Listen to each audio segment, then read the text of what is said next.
각설하고 바로 시작하겠습니다. 일단 결론부터 말씀드리면 급격한 기후변화, 즉 지구온난화는 경제적 측면에서 장기간의 물가 상승 및 관세 장벽을 강제하고 의식적 측면에서는 인간성의 상실 및 야만의 부활을 견인하는 요인으로 직결될 수 있다 라고 이해할 수 있을 것 같아요. 제가 왜 이런 결론을 내리게 되었는지 지금부터 이야기해 볼 텐데, 전문 지식 같은 게 없어도 논리만으로 논리만으로 이해하고 납득하실 수 있게끔 최대한 쉽게 풀어볼 테니까 한 재미 50, 진지 50 정도로 한번 들어봐 주시면 감사하겠습니다. 우선 첫 번째로 지구적 분원망의 형성에 대해 살펴보려고 해요. 저는 이걸 2010년대 후반 정도까지 유지가 되고 또 강화가 되었다라고 보고 있는데, 20세기 중반 이후, 좀 더 구체적으로 말씀드리면 2차 세계대전 이후로 근대 산업화의 물결이 전 세계를 휩쓸었고요. 또 대규모의 운송수단, 항공 해운이 발달하고 민간 운용으로 풀리게 되었죠. 그리고 유통과 통신 서비스의 발달, 냉전 이후 해체로 이어지는, 그리고 FTA까지, 이런 일련의 흐름 속에서 국가 간 무역의 규모와 범위가 확대가 됐죠. 글로벌 시대로. 즉 자급자족에 기반을 두던 봉충세 봉건 시대와 일방적 수탈의 형식을 띠던 제국주의를 지나서 이제는 쌍방합의 및 이익에 기반을 둔 계약의 형태로 글로벌 무역이 행해지는, 이런 방식으로 점차 패러다임이 변화를 한 거예요. 적어도 명목상으로는. 그렇게 세계를 무대로 한 시장에서 정말 쟁쟁한 파티들이 서로 경쟁을 벌이다 보니 생산성과 상품성이 정말 놀라운 속도로 상향 평준화를 이루게 되었고, 점차 입지를 넓혀가는 승자와 도태되어가는 패자의 결과로 이 글로벌 무역망이 확장하는 과정에서 최적화를 함께 이루게 돼요. 처음에는 좀 엎치락 뒤치락하는 면이 있겠지만, 그리고 중간중간 발생하는 사건마다 변화가 발생을 하겠지만, 기본적으로 누가 누구에게 무엇을 어떤 루트로 얼마만큼 어느 가격에 판매를 하는가 하는 구체적인 계약 내용이 정형화되기 시작하는 거죠. 특히 이 주변 환경과 생태계, 지리, 지형, 기후의 영향이 절대적인 1차 산업과 첨단 기술, 거대 자본, 대규모 설비, 전문 인력, 국가적 지원 등 압도적 진입 장벽을 가지고 있는 이 최첨단 산업의 경우 공급 진화 혹은 공급량이 특정 국가 및 소수의 글로벌 기업에게 집중되어 있어요. 즉, 현대 문명 사회를 지탱하는 이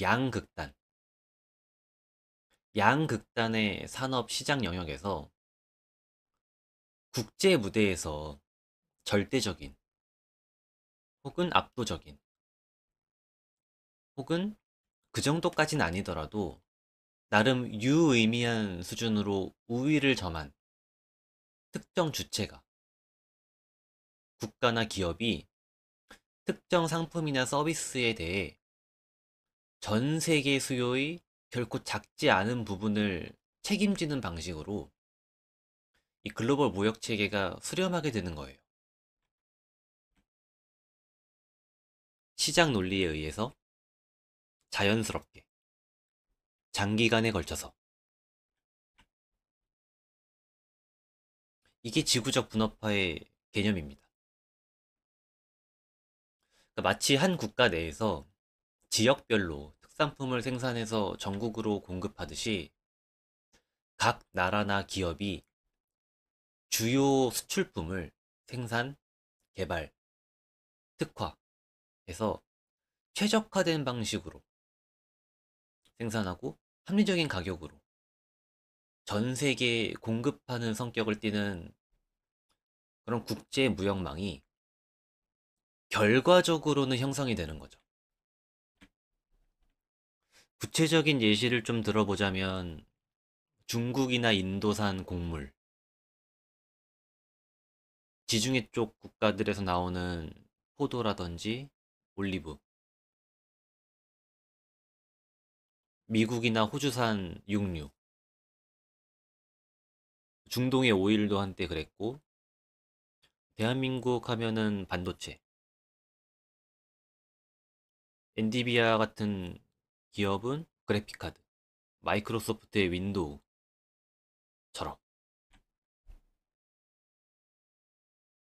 그리고 이렇게 자신들의 이점과 강점을 살린 형태로 선택과 집중을 해서 분업화가 이루어지니까 생산성이나 상품성을 높이는데도 가속도가 붙고, 결과적으로 국제 물가 하락 및 안정화에 기여한 측면들이 있어요. 적어도 2010년대 후반까지는 그랬다라고 저는 보고 있는데, 이 지구적 분업망이 현재 진행형으로 붕괴되고 있어요. 특히 2020년대 이후로 급격하게 가시화되고 있죠. 사실 지구적 분업화, 분업망이라고 이야기하면 듣기에는 좋지만, 개별 국가나 기업의 입장에서 생각을 해보면 자신들이 주도적으로 생산하는 수출품을 제외한 나머지 항목에 대해 높은 무역 의존도와 낮은 자립도를 가진다라고 해석할 수 있어요.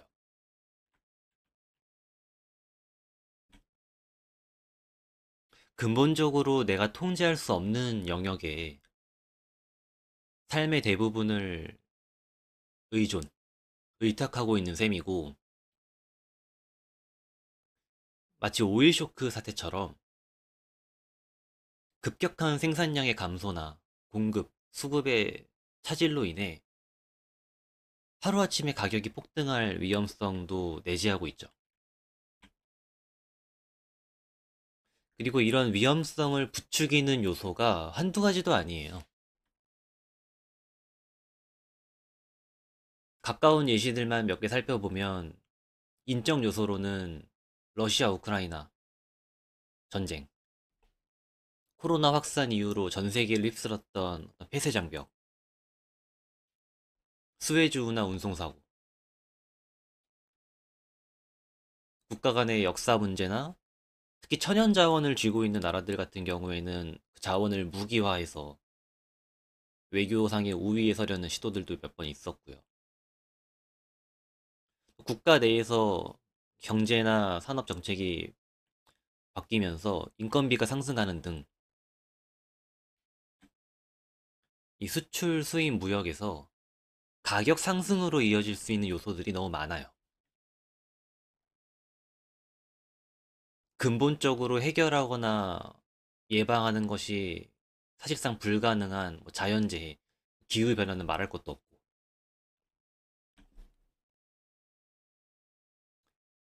그런데 이 기후변화가 앞선 인적 요소들과 달리 해결할 가능성조차도 찾기가 어려운 이 기후변화가 체감할 수 있는 수준을 넘어서서 악화되고 있죠. 이게 문제예요. 극단적인 예시로 설령 국가 간에 국제적인 전면적인 협력이 이루어져서 인적 요소에 기반한 이 외교 문제가 완전히 해결된다 하더라도 이 급격한 기후변화, 지구온난화는 그 자체로 단독으로 기존에 정립된 이 지구적 분원망을 무너뜨리기에 충분한 요인이에요. 왜냐하면 일시적인 생산량의 감소를 몰고 오는 수준을 넘어서서 생산 가능지의 변경을 동반하기 때문에. 바꿔 말하면 1차 산업을 시작으로 다른 모든 산업의 기반이 되는 1차 산업을 중심으로 전 세계에 대한 글로벌 공급망 및 수입망, 즉 최적화되었던 기존의 생산 무역 체계를 전면적으로 재구축해야 된다는 뜻이에요.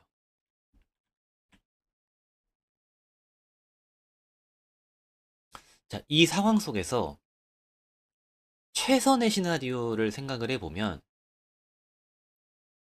뭐 주요 생산지가 A에서 B로 이동했을 뿐 품질이나 생산량 자체는 크게 하락하지 않았다. 그래서 국제 수요에 대한 공급 자체는 현상 유지가 가능하다. 이게 이제 그나마 최선의 시나리오일 텐데, 물리적인 위치가 달라지지 않는 천연자원 같은 경우는 예외로 둔다 치더라도 먹는 것과 관련된 농업이나 수산업 같은 경우는 이 가게 안 하면 저 가게 가면 되지라는 식으로 접근할 수가 없어요. 토지의 용도와 이용 목적이 달라지면 그에 맞게 주변 환경과 산업, 인프라도 새롭게 구축을 해야 되는데 지구 온난화로 수확 가능 지역, 경작 가능 지역이 북상했으니까, 달라졌으니까 그거에 맞춰서 한 칸씩 이동해라. 이런 간단한 문제가 아니고 그런 공간적인 이동, 물리적인 이동을 시작으로 도미노처럼 뻗어나가는 이 파급 효과, 연쇄 효과가 어마어마할 거예요. 특히 1차 산업은 짧게는 수십 년, 길게는 수백 년 동안 이어져 온 그 지역의 라이프 스타일과 긴밀하게 연관이 되어 있기 때문에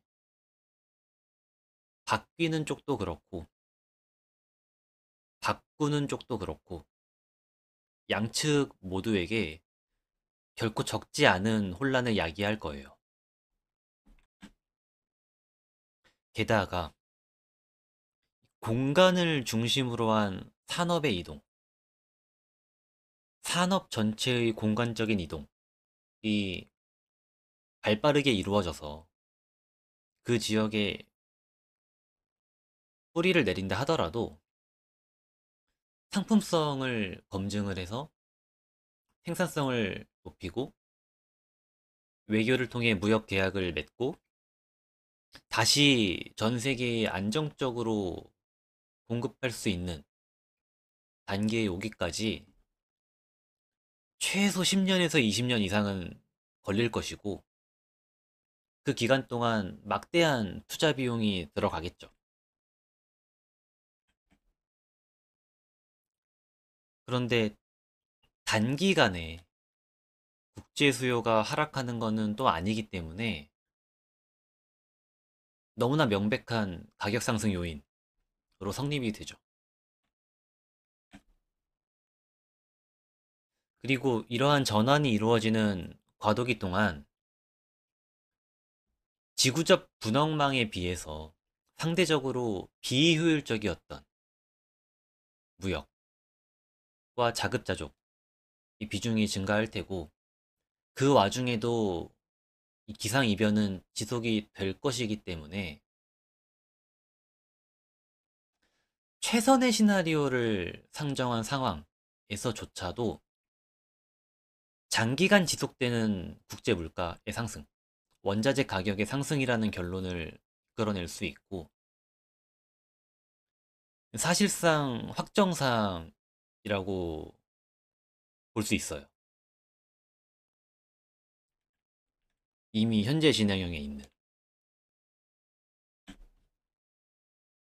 결국 기후변화, 지구온난화의 영향을 직격으로 맞는 산업은 1차 산업인데 이 1차 산업은 의식주의 기본이기 때문에 일정 폭 이상으로 수요가 감소할 수는 없어요.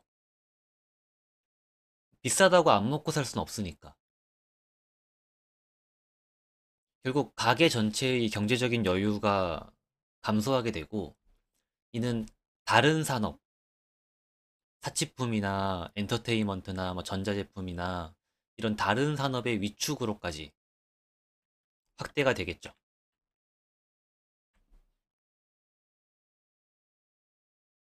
이것만 해도 이 인외적 요소인 기후변화와 자연재해가 강제하는 시나리오만 해도 글로벌 단위에서의 양질의 공급량 저하와 사회 전반의 물가 상승, 이 확정인데 만약 여기에 인적 외교 문제로 인한 악영향까지 더해진다? 상상만 해도 끔찍하죠. 그나마 이 피해를 최소화하려면 앞서 살펴본 그 최선의 시나리오처럼 이 지구적 분업망에 속해 있는 각 국가 간에, 기업 간에, 뭐 쉽게 말해 전 세계의 체계적이고 전면적인 협력이 요구가 되는데 현실성이 좀 많이 떨어지고요.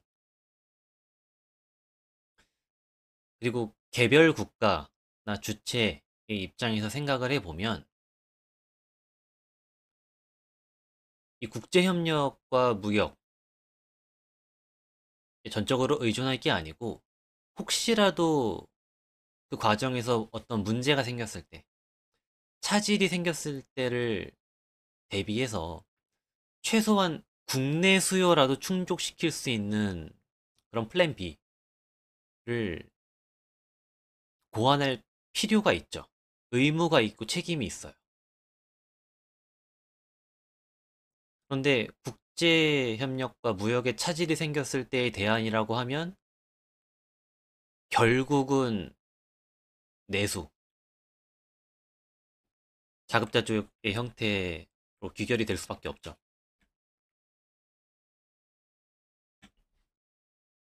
그래서 원래 이상적인 내수 시장의 성장, 자립 시나리오는 새로운 기술을 개발한다든지 품종을 개량한다든지 경쟁력 있는 고급화 전략 같은 걸 세워서 생산성과 상품성을 높여가지고 수입품과 경쟁을 해서 승리를 하고 국내외 점유율을 상승시키는 것이 가장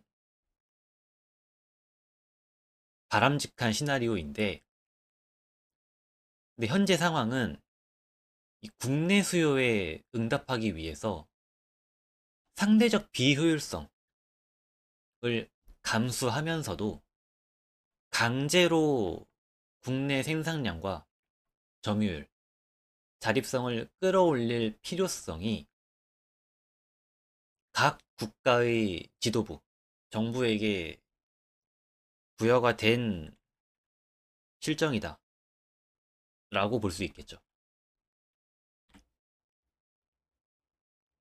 여기에 이러한 결정을 내리고 방법을 고안하고 주도하는 국가 지도층의 정치적 의도가 결부가 되면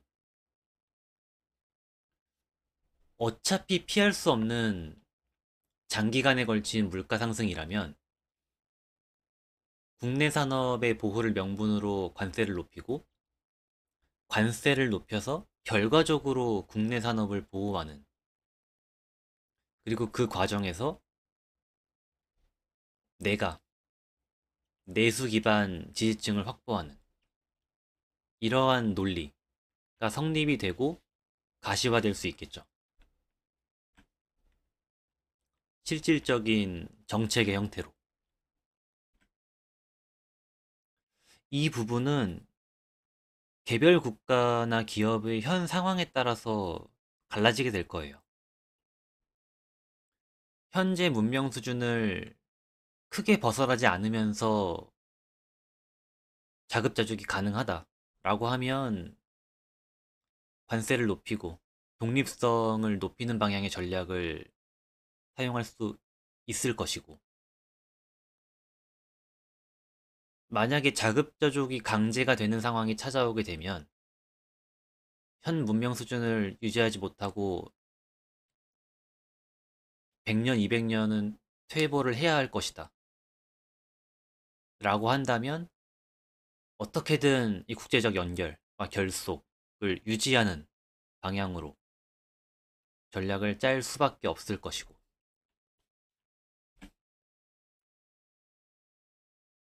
그래서 저는 이번 트럼프 대통령의 기후변화에 대한 발언이나 높은 관세 정책을 보면서 기후변화 문제의 대처에 언뜻 소극적인 것처럼 보이는데, 사실은 그 기후변화가 야기할 경제적 혼란에 있어서 누구보다 진심으로 지금 대하고 있는 게 아닌가라는 생각을 했어요.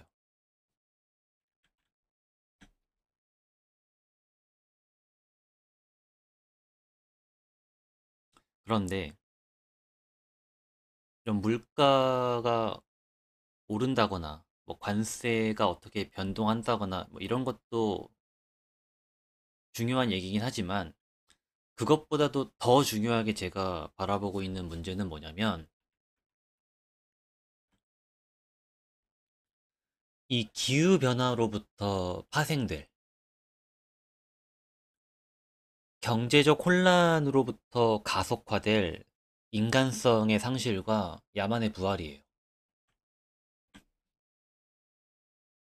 사실 어지간히 혁신적이고 획기적인 해결법이 가까운 시일 내에 등장하지 않는 한, 이 기후변화, 지구온난화 문제는 단기간에는 절대 해결이 안 될 것이고, 장기간을 두고 보더라도 가능성이 희박해요.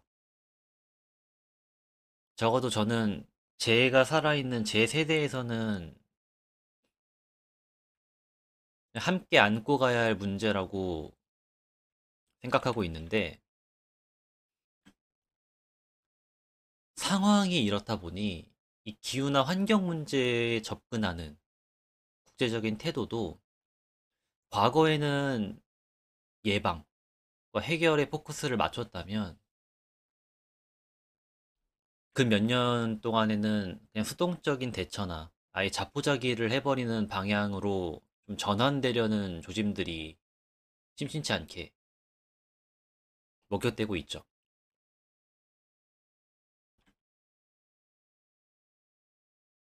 그런데 진짜 문제는 뭐냐면, 해결될 가능성이 희박하다, 이 어차피 망했다 라는 식의 명제, 이런 인식이 더 이상 노력하지 않아도 될, 통제의 시도를 포기해버려도 괜찮을 그런 정당한 변명거리로 이야기가 되고, 또 그 이야기가 인정이 되기 시작할 때,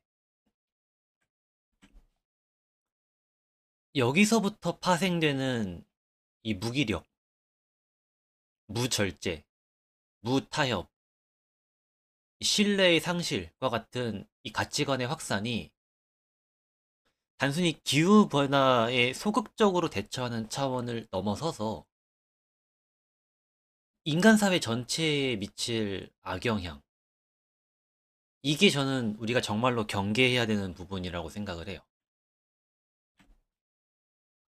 내일 지구가 멸망하더라도 나는 한 그루의 사과나무를 심겠다.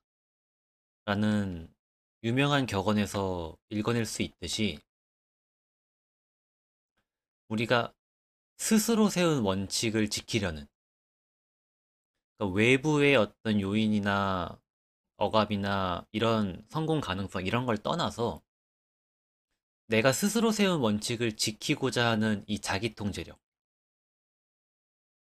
그리고 이 자기 통제력에 기반한 공동체 의식의 함양과 사회의 성립, 이 저는 근대 인간상, 소위 휴머니티라고 하는 개념의 핵심이자 기반이라고 해석하고 있는데, 이 기후변화 문제가 해결이 설령 불가능하다 하더라도 인간이, 인류가 지켜야 할 최소한의 양심, 양보, 배려, 책임감, 신뢰와 같은 어떤 미덕들은 온전하게 그래도 남아서 작동을 해줘야 근대 문명사회의 윤곽이 유지가 될 터인데, 이 인간성이 점차 사라져가는 빈자리에 다시 야만의 시대가 싹틀까봐 그것이 저는 두려워요. 그러니까 처음에 불탄 건 곡식이지만 그때 메마른 건 곡식뿐만이 아니었다. 근대 이후에 인류가 수세기에 걸쳐 키워온 이 인간성이라는 과실도 함께 불길에 휩싸여 버렸기 때문에 같은 결말이 5년, 길어도 10년 이내에 덮쳐올까 봐.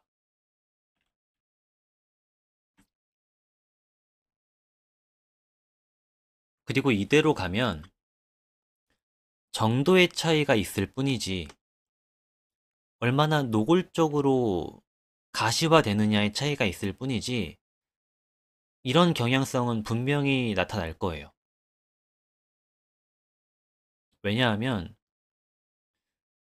시장에 맡겨 놓으면, 경제 논리에 맡겨 놓으면 알아서 자리를 잡아서 최적화돼서 합리적으로 결론이 나겠지라는 식으로 해결될 수 없는 문제거든요. 애초에 자급자족이라고 하는 것이 가능하냐 불가능하냐의 차이,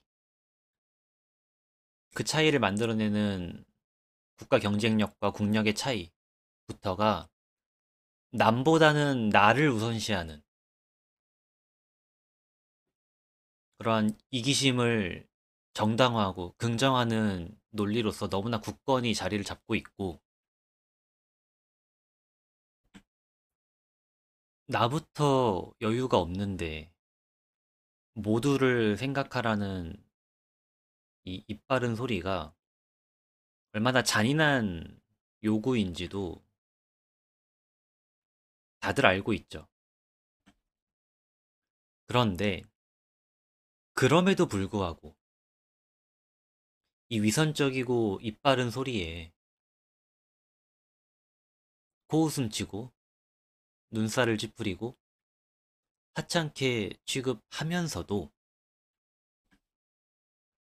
이것을 의식해서 고려해서 나의 판단이나 행동에 조금이라도 반영하고자 하는 노력, 이러한 노력이 있어 왔기 때문에 근대 문명사회가 성립하고 있다.